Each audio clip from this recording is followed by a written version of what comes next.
1265 yılının Mayıs ayında İtalya'nın Floransa şehrinde dünyaya gelen ve 14 Eylül 1921 yılında İtalya'nın Ravenna şehrinde hayatını kaybeden Dante Alighieri yazmış olduğu Cehennem, Araf ve Cennet isimlerinde 3 ciltten oluşan ilahi komedi eseri dünya edebiyatında tanınan en önemli başyapıtlardan biridir. Dizeler halinde yazılmış olan eserde Hristiyan dininin ahiret inancını anlatmaktadır. Bu videoda ilahi komedyanın ilk cilti olan Cehennem adlı eserinin tasvirini, katlarını, günahlarını ve azaplarını anlatacağız. İtalyan şair Dante Alighieri...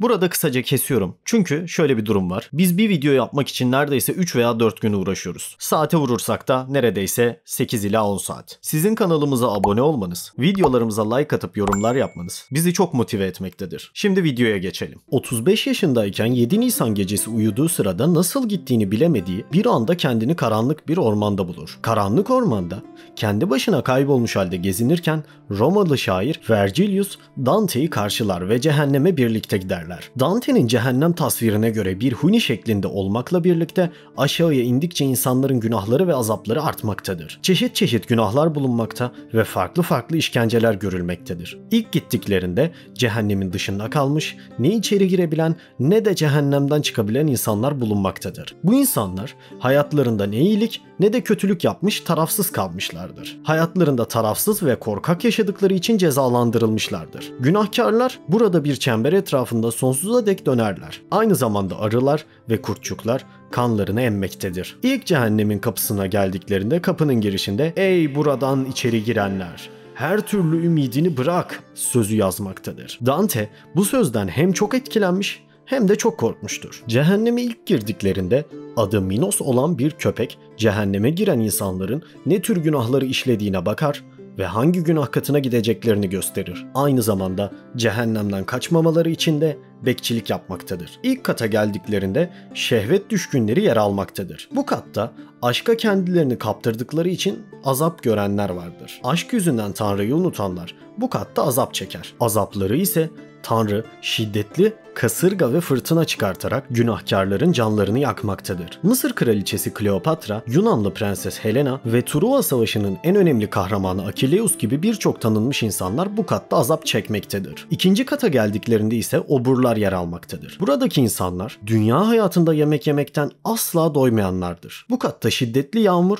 ve kar yağmaktadır. Yağan kar ve yağmur hem çok şiddetli yağdığından dolayı günahkarların canını yakmakta hem de çok pis koku vererek günahkarların burun direklerini kırmaktadır. Aynı zamanda Kerberos adında bir zebani tırnaklarıyla günahkarların derini yüzmektedir. Virgilius ve Dante ilerlemeye devam ettiklerinde cimriler ve savurganların bulunduğu kata gelirler. Bu katta günahkarlar İki grup halinde ağır yükleri taşımakta ve orta yere geldiklerinde birbirlerine çarpmaktadırlar. Günahkarlar bu döngüyü sonsuza dek yapmak zorundadır. Burada daha çok cimri ve savurgan hayat sürdüren papaz ve kardinaller bulunmaktadır. Diğer kata geçtiğimizde ise Styx adında bir bataklık görürler. Bu bataklıkta öfke yüzünden kendini kaybedenler bulunmaktadır. Günahkarlar bataklık içinde öfkeli şekilde kendilerini parçalıyor, vücutlarını koparıyorlardı. Bu kattan geçmek için kayıkla bile Styx bataklığını geçecekleri sırada bazı günahkarlar kayığı devirmek için uğraşsalar da bataklıktan zor da olsa geçmeyi başarmışlardır. Vergilius ve Dante bataklığı geçtikten sonra sapkınların bulunduğu yere gelirler. Burada Hristiyan dinine inanmayan sapkın ya da başka tarikatlara inanan günahkarlar bulunmaktadır. Burada günahkarlar mezarlıkta lahitin içinde alev alev yanmaktadır. Bu mezardan kaçış yoktur. Çünkü şeytanlar kaçmamaları için bekçilik yapmaktadırlar. Bu katı da geçtikten sonra geldikleri yerde saldırganlar ve bu saldırganların günahlarına göre azap görmektedirler. İlk azapta kendi vatanında bulunan soydaşlarının malına ve canına kasteden insanlar bulunmaktadır. Burada günah derecelerine göre kaynayan kan deryasında acı çekmektedirler. İkinci saldırganlar ise doğaya zarar verenlerdir. Burada günahkarlar ağaç şeklindedir. Fakat yaprakları siyah, dikenli ve zehirlidir. Aynı zamanda yırtıcı hayvanlar bu ağaçlardan parça parça kopararak canlarını yakmaktadır. Yırtıcı hayvanlar her bir parça aldıklarında kanlar dökülmekte ve bir uzvu koparılmaktadır. Bazı doğaya zarar verenler ise gökten inen ateş yağmurundan dolayı yanmaktadırlar. Üçüncü saldırganlar Tanrı'ya saldıranlardır. Tanrı'ya baş kaldırmış veya iftira atmış günahkarlar bulunmaktadır. Uzun bir kum sahasında günahkarlar susuz ve aç bir şekilde kimileri yürümekte, kimileri çömelmekte, kimileri de sırt üstü yatmaktadır. Aynı zamanda kavurucu güneş altında derileri de yanmaktadır. Son saldırganlara geldiklerinde sanata zarar veren günahkarları görürler. Burada günahkarların vücutları yakıcı ateşle yanmakta ve pire, sinek veya at sineği gibi hayvanlar da etlerini ısırmaktadır. Vergilius ve Dante saldırganları geçtikten sonra hile yapan günahkarları görürler. Burada aynı saldırganlar gibi hileciler de farklı günahlarından azap görmektedirler. İlk yere geldiklerinde iki hendekli günahkarlar vardır. Bir hendekte başkalarını kandıranlar, diğer hendekte ise kendilerini kandıranlar bulunmaktadır. Bu iki yerde de zebaniler kırbaçlarla günahkarları dövmekte, hendekten kaçanları ise zebaniler kırbaçla kovalayarak hendeğe geri koymaktadır. İkinci yerde rüşvet yapan günahkarlar bulunmaktadır. Rüşvet yapıp insanları kandıran günahkarlar duvarlardaki deliğin içinde sıkışmış halde acı içinde kıvranmaktadır. Rüşvet yiyen günahkarlar çıkmaya çalıştıkça delik daha fazla kapanmaktadır. Üçüncü yerde gelecekten haber veren kahinler vardır. Bu günahkarlar ise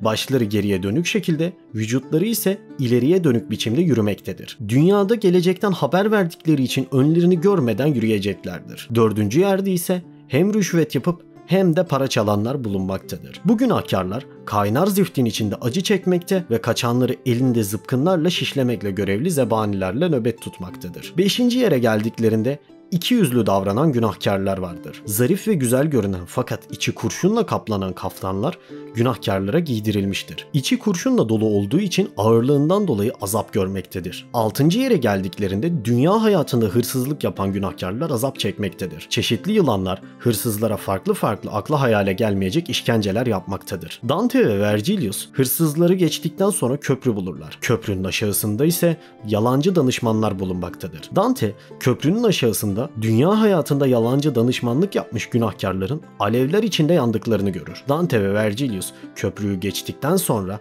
ara bozuculuk ve bölücülük yapmış günahkarların vücutları kesilmiş, uzuvları parça parça, delik deşik ve acı içinde kıvrandıklarını görürler. Organları vücutların dışarısında ve vücutları paramparçadır. En son yere geldiklerinde simyacılar, taklit ve tahrifçiler, kalpazanlar ve sözleri tahrip edenler bulunmaktadır. Fakat burada farklı günahkarlar farklı azaplar görmektedir. Hepsi hileci olduğu için bir katta bütün günahlar vardır.